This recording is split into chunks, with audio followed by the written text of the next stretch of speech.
Hey, how's it going everyone? MBG here again with another video. Thank you for checking it out. Today we have more PlayStation news, rumors, and leaks to go over and discuss. So before we dive into these topics, do me a favor, if you do end up enjoying the video or finding it informative, be sure to leave it a like. Really helps the videos out more than you know. And if you are new to the channel, make sure you hit the subscribe button as well. So the first topic we're talking about is what some people are calling the PlayStation 5 graphics boost or a graphics upgrade. This is something that's been talked about for a couple of days now, and a few of you have been asking me about it, and so I thought we could cover in this video. What this is referring to is AMD's Fidelity FX Super Resolution. They announced version 2.0.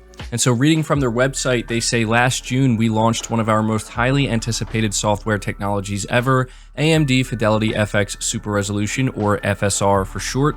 Right from the beginning, FSR was praised by both game developers and gamers for being a game-changing upscaling technology.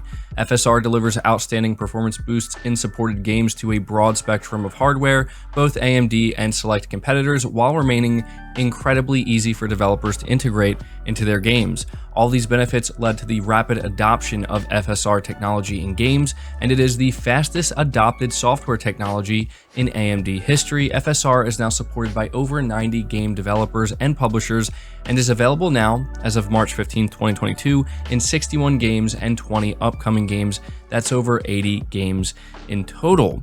They continue by saying, but here at AMD, we don't rest on our laurels, and in the 9 months since we launched FSR, we have been paying close attention to all the feedback from game developers, the media, and from gamers like you. We haven't stopped working on how to make Fidelity FX Super Resolution technology even better. Today, we're incredibly excited to be able to announce AMD Fidelity FX Super Resolution 2.0, the next generation of our open source upscaling technology, expected to be available in Q2 2022, and also give you a first look at FSR 2.0 technology in the game Deathloop.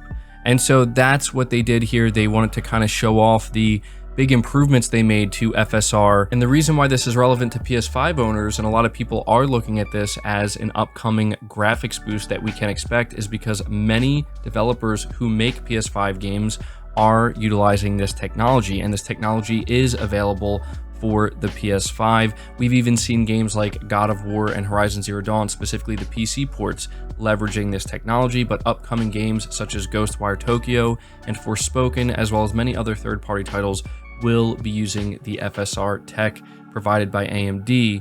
And so this is something that is certainly relevant to anybody who is playing on PS5, and it will be exciting to see what they can end up achieving with this tech in future games. So just wanted to let you guys know about that. Be sure to leave your thoughts about it down in the comments below. Moving on to the next topic, we're talking about Ghostwire Tokyo, which is coming out in just a few days. We have a write-up here from WCCF Tech where the title reads, Ghostwire Tokyo lasts 15 hours for the main story, 30 to 40, including side content. So continuing to read, it says, during our Ghostwire Tokyo interview with Tango Gameworks, we asked the developers to classify the game and share an estimate of its longevity. Game director Kenji Kimura said the studio believes Ghostwire Tokyo to be an action-adventure title featuring a sandbox map rather than an open world. Even so, they made sure there's a lot of room to explore the city vertically too, and they imbued the game with quite a lot of content so that it should take around 15 hours for the main story and between 30 and 40 including side missions. So I think this is some good information to be getting on Ghostwire Tokyo. It is coming out, as I said, in just a few days, and I was under the impression that Ghostwire Tokyo was an open world game. Maybe they clarified this previously, but now it's beginning to sound more like a wide linear game to me, which is definitely music to my ears, because after playing massive open world games back to back, such as Horizon and Elden Ring, I am definitely ready for something a little bit more contained and not as overwhelming. And so that is something that excites me. And when it comes to how long it will take to beat the game, I think for most people 15 hours sounds about right. But I have to imagine that most people playing Ghostwire Tokyo will be doing some side content. And since you can go up to 40 hours if you want to do everything in the game, I could see most people getting at least 20 to 25 hours of gameplay from this title. Granted, they're going to have to do some side content, but again, I think most people will be doing that. And so I don't know how you guys are feeling about Ghostwire Tokyo. It's something that I am looking forward to. I don't know that I'm going to be able to play it at launch, though, unfortunately, because I'm still in the thick of Horizon and Elden Ring, but this is a game that is on my radar and a game I do want to play. But before we move on from Ghostwire Tokyo, I do want to let you guys know that apparently this game is going to offer six different graphical settings on PS5. This is reading from VGC, where it says upcoming action horror game Ghostwire Tokyo will feature 6 different graphical settings on PlayStation 5. VGC is currently reviewing the game and can reveal the game's large suite of graphics options. However, for most of them, you need a fairly modern monitor to see the benefits. So they have a quality mode, which is a high fidelity rendering mode with ray tracing enabled, but it's capped at 30 frames per second. Performance mode, a high frame rate mode designed for the smoothest gameplay, 60 FPS is the cap. They have high frame rate quality, a mode with an uncapped frame rate and tweaks to graphic quality that allow for an even higher frame rate experience. This is essentially the game's quality mode with the frame cap removed, which leads to an uneven experience between 30 and 50 FPS. Then they have high frame rate performance. This mode, similar to high frame rate quality, is the performance mode without the frame cap, allowing for frame rates higher than 60 on displays that support it.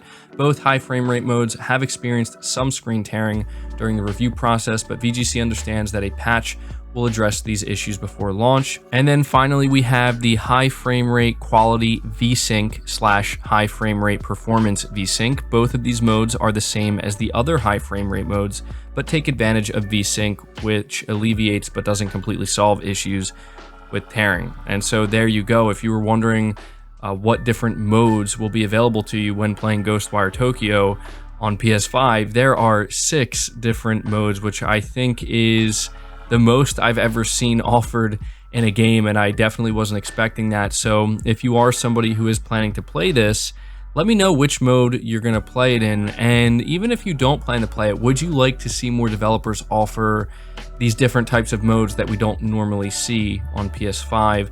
Definitely will be interested to see what you guys have to say. But moving on to the next topic, we're talking about GTA 5 on the current gen consoles.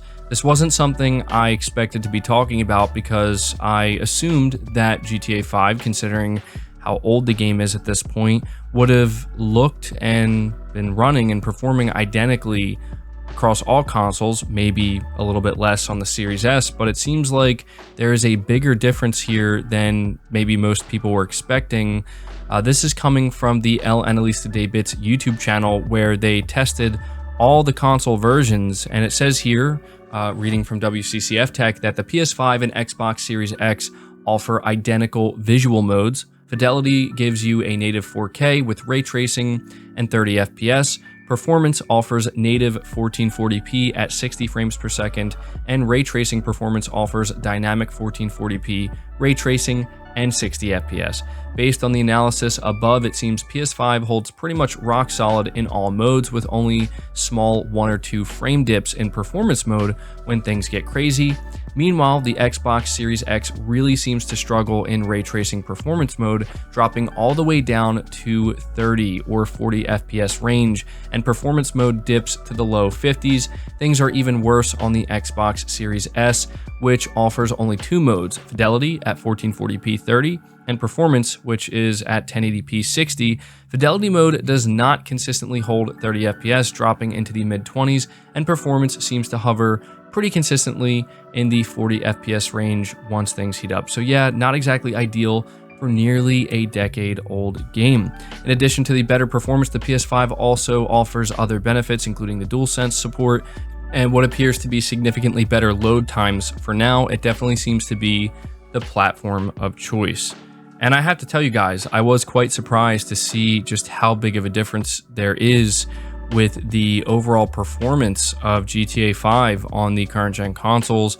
Normally, when we go over stuff like this, it's a pretty small difference, you know, and it's really, you could even say, not worth mentioning or pointing out. But in this case, there are some pretty significant differences here where it's clear the PS5 in more ways than one has some big advantages that I think most people are going to take into account if they're lucky enough to be able to choose, you know, hey, do I want to play this on PS5 or Series X or S?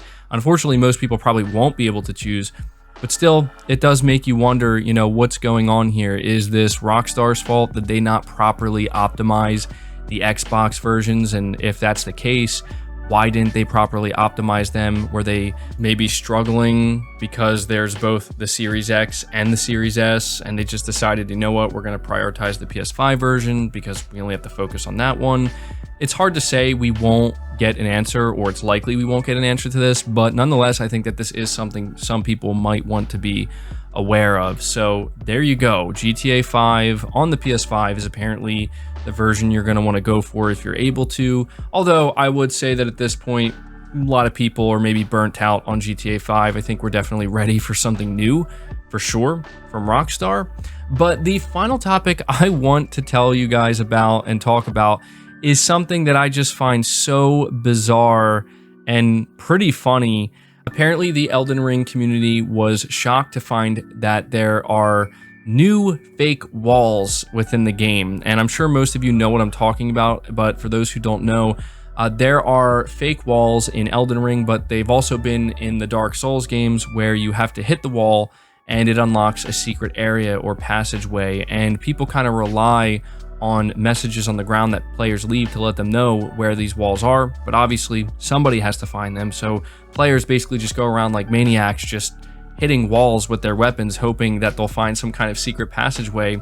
And normally they only take one hit, okay? They only take one hit for the wall to disappear. But apparently somebody discovered what seems to be a fake wall that took about 50 hits. And so this was discovered by Iron Pineapple over on Twitter, where they say apparently some fake walls in Elden Ring take multiple hits to reveal, and oh my god, this changes everything. And I thought that this was crazy because a lot of people were talking about this, how it's hard to find these fake walls, and there's just so many areas in the game that mess with your head because you're like, I'm pretty sure that's a fake wall, and you go over and you hit it and you find out it's not.